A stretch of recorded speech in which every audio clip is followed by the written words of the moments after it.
मंडळी नमस्कार, मी सुभाष सुतार लोकसंवादमध्ये आपलं स्वागत करतो। मंडळी, यावर्षी राज्यावर आसमानी संकट आलं। राज्यातले जवळपास 30 जिल्हे अतिवृष्टीनं बाधित झाले। राज्यातला शेतकरी अत्यंत अडचणीत आहे। या दुःखाच्या डोंगरावर फुंकर मारण्याचं काम राज्य सरकार करणार आहे का, हा खरा प्रश्न आहे आणि याच प्रश्नावर मी आता आपल्याशी बोलणार आहे। राज्यावर अतिवृष्टी झाली, राज्यातले 30 जिल्हे बाधित झाले। सर्वाधिक फटका मराठवाडा आणि पश्चिम महाराष्ट्रातल्या काही जिल्ह्यांना बसला। होतं नव्हतं सगळं उद्ध्वस्त झालेलं आहे। उभ्या पिकात पाणी होतं, पाण्यात शेती होती। अशा अत्यंत विदारक अशा परिस्थितीतून आम्ही या दुःखावर फुंकर मारण्याचं काम देवेंद्र फडणवीस, एकनाथराव शिंदे आणि अजित पवार यांच्या सरकारला करायचे। राज्यावर अतिवृष्टी झाली, राज्य संकटात आहे। मग या राज्यातल्या शेतकऱ्यांना सावरायचं कसं, तर या संदर्भात राज्य सरकारनं मोठं पॅकेज जाहीर केलं। राज्यातल्या वर्तमानपत्रांनी राज्य सरकारच्या पॅकेजची दखल घेतली आणि सरकार शेतकऱ्यांसाठी आहे असा एक संदेश त्या बातम्यांच्या माध्यमातून सरकारनं दिलेला आहे। 31,628 कोटी रुपयाची मदत शेतकऱ्यांना मिळणार आहे। कोरडवाहू शेती, तात्पुरती बागायती शेती आणि कायमस्वरूपी बागायती शेती अशा 3 प्रकारानं राज्य सरकारनं ही मदत जाहीर केलेली आहे। आणि आता अलीकडच्या 1-2 दिवसांमध्ये जे दिसतंय ते खूप चुकीचं घडते असं आता वाटू लागलेलं आहे आणि त्यामुळे सरकारच्या करणी आणि कथनीमध्ये फरक आहे का, हा खरा प्रश्न आहे। दिवाळी 11 दिवसावर राहिलेली आहे। दिवाळीची खरेदी 4-5 दिवस आधी व्हावी अशी अपेक्षा असते। गोरगरीब शेतकऱ्यांच्या घरात जर दिवाळी गोड होणार असेल तर सरकारनं या 4-5 दिवसामध्ये दिलेला जो काही शब्द आहे तो पाळला पाहिजे। आता त्यात आणखी त्यांनी पाचर मारण्याचं काम केले। म्हणजे जर एखाद्याला जमीन विक्री करायची असेल आणि दुसरा एक शेतकरी ती जमीन घेणार असेल तर त्या व्यवहारामध्ये कोरडवाहू जमिनीचं क्षेत्र न लावता बागायती क्षेत्र लावून ती फीस आकारली जाते। आणि आत्ता मात्र मदत देताना कोरडवाहू क्षेत्राला मदत अशा प्रकारची जी पाचर आहे ना, ती जी पाचर आहे ती अत्यंत वेदनादायक आहे। म्हणजे सरकारने एकीकडे पॅकेज जाहीर केले आणि त्यामध्ये पुन्हा ही अशा नियम अटी घातलेल्या आहेत। मग देवेंद्र फडणवीस, एकनाथराव शिंदे, अजित पवार यांच्यावर शेतकरी प्रेम करतायत, मतदार प्रेम करतायत। गेल्या 10-20 वर्षापासून त्यांचं सरकार आहे। मग तुमच्या करणीमध्ये आणि कथनीमध्ये जर असा फरक आढळणार असेल तर मग तुम्ही विश्वासघाती आहात आणि तुमचं सरकारसुद्धा शेतकऱ्यांचा विश्वासघात करणारं सरकार आहे असा एक संदेश नकळत जाणार आहे। सरकारनं 31,000 कोटी रुपयाची मदत जाहीर केली। वर्तमानपत्र, इलेक्ट्रॉनिक माध्यमं सरकारच्या घोषणेचं स्वागत केलं। पत्रकारांनी त्यावर लेख लिहिले, अनेक वर्तमानपत्रामध्ये अग्रलेख आले। मात्र ही जी मदत आहे ही मदत गोरगरीब शेतकऱ्यांना अडचणीची ठरते का, हा प्रश्न आता उपस्थित होते। तुम्हाला शेतकऱ्यांना मदत करायची आहे तर त्यामध्ये संकोच बाळगू नका, ही अपेक्षा शेतकरी बांधवांची। महाराष्ट्रामध्ये असे काही शेतकरी आहेत, कदाचित पुढाऱ्यांना ते माहीत नसावं, कारण प्रत्येक पुढाऱ्याच्या घरामध्ये 200 acre, 300 acre, 400 acre, 500 acre, 1000 acre, 1500 acre अशा जमिनी आहेत। पश्चिम महाराष्ट्रातले जे पुढारी आहेत त्यांच्याकडं 1-1, 1.5 हजाराचं क्षेत्र आहे। मराठवाड्यातले काही पुढारी आहेत त्यांच्याकडे 1-1, 1.5 हजाराचं शेती क्षेत्र आहे।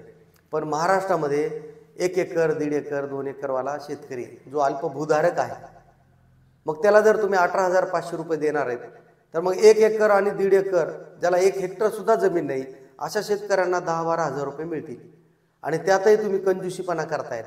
तर ही गोष्ट अत्यंत खेदजनक आहे, अत्यंत वेदनादायक आहे। म्हणजे तुमच्या विश्वासार्हतेवर प्रश्न निर्माण करणारा हा प्रश्न आहे। म्हणजे तुम्ही एकीकडे मदत द्यायची आणि त्यामध्ये नियम अटी घालायच्यात आणि गोरगरीब शेतकरी तुम्हाला मारायचा आहे, असंच त्याचा अर्थ आहे। एका अर्थानं आसमानी संकटामध्ये आज शेतकरी अर्धमेला झालेला आहे। तुम्हाला संजीवनी म्हणून त्याला काही द्यायचं असेल तर त्यामध्ये तुम्ही आखडता हात घेऊ नये अशी अपेक्षा गोरगरीब शेतकऱ्यांची आहे। एकीकडे शेतकरी तुम्ही उभा करतायत, ही चांगली गोष्ट आहे।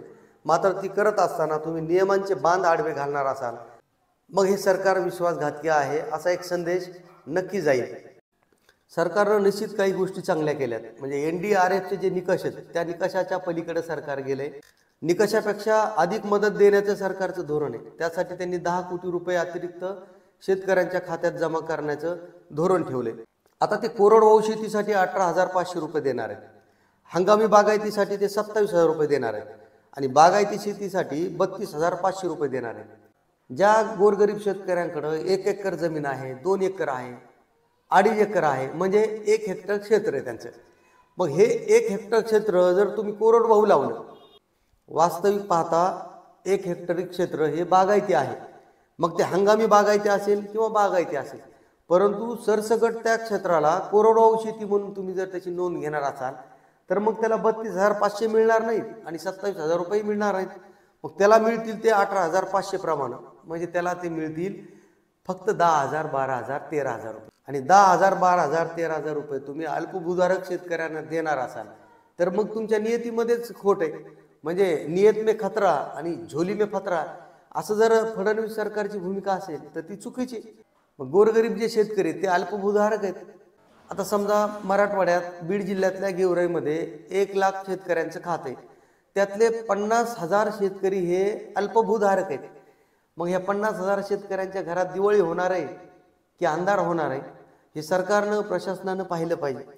राष्ट्रीय आपत्ती निवारणाच्या निकषाप्रमाणे कोरडवाहू शेतीसाठी तुम्ही 18,500 रुपये दिले, हंगामी बागायतीसाठी तुम्ही 27,000 आणि बागायती शेतीच्या नुकसानीपोटी तुम्ही 32,500 रुपये हेक्टरी या पद्धतीने तुम्ही मदत जाहीर करताय. दुसरीकडं बागायती शेती आहे, मात्र तिला कोरडवाहू तुम्ही जर त्याची नोंद घेत असाल तर मग याच्यामध्ये गोरगरीब शेतकरीच मरणार आहे. बरं, या आसमानी संकटाला तुम्हाला सामोरे जायचे, शेतकऱ्यांच्या दुःखावर फुंकर मारायची, ही चांगली गोष्ट आहे. मग आता जमीन महसुलात तुम्ही सूट देतायत, पीक कर्जाचं पुनर्गठन करतायत, कृषी कर्ज वसुलीला स्थगिती देतायत, वीज बिल माफ करताय म्हणतायत तुम्ही, शाळा कॉलेज परीक्षा शुल्क माफ करतायत, रोजगार हमी कामात शिथिलता आणायची म्हणतायत, शेतीपंपाची जोडणी कायम करणार म्हणतायत. अहो मात्र अजूनही बँकेचे अधिकारी शेतकऱ्यांच्या दारात जात आहेत आणि पैसे मागतायत, म्हणजे कर्जाची वसुली करतायत.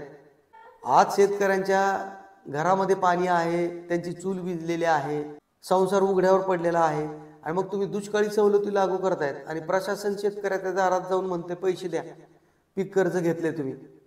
म्हणजे ही चेष्टा सरकार करतंय की प्रशासन करतंय, हा पण प्रश्न आता उपस्थित होतोय. म्हणजे दिवाळीमध्ये आज शेतकऱ्यांच्या घरात लाईट नाही, खंबे पडलेले आहेत, लाईट बंद आहे.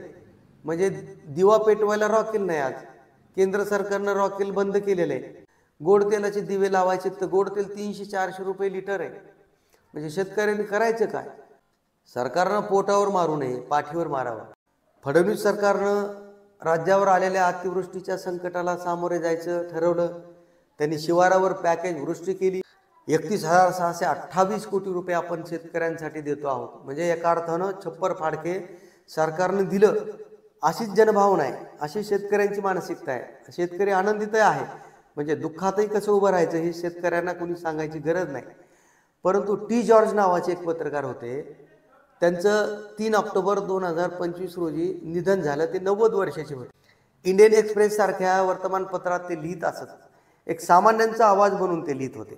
ते नेहमी असं सांगायचे की जे सांगितलं जातंय, म्हणजे सरकारकडून सांगितलं जातं, अनेक घोषणा केल्या जातात, सरकारकडून माहिती वर्तमानपत्रांना प्रेसला दिली जाते, पण ते असं सांगायचे की पत्रकारांना नेहमी जे सांगितले जाते किंवा जे दिसतंय त्याच्या पलीकडे पाहायला पाहिजे.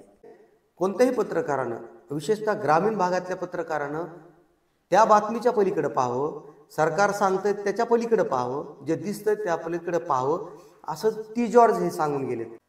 पण हंगामी बागायतीला सुद्धा सरकार कोरडवाहू शेती म्हणून नोंद करत आहे.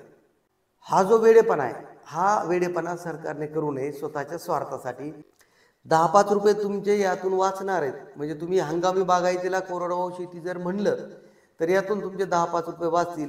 पण हा जो वेडेपणा आहे, तुम्ही जर कराल तर शेतकरी काही म्हणणार नाही, पण तो नक्की तुमची जी वृत्ती, तो शेतकरी तुमच्या वृत्तीला लक्षात ठेवील, ध्यानात ठेवील. आणि म्हणून शिवारावर ही जी वृष्टी झाली, त्या वृष्टीला जर तुम्ही कलंक लावणार असाल तर मग हे सरकार शेतकऱ्यांचं आहे की संधीसाधू लोकांचं आहे, हा प्रश्न या निमित्तानं निर्माण झालेला आहे.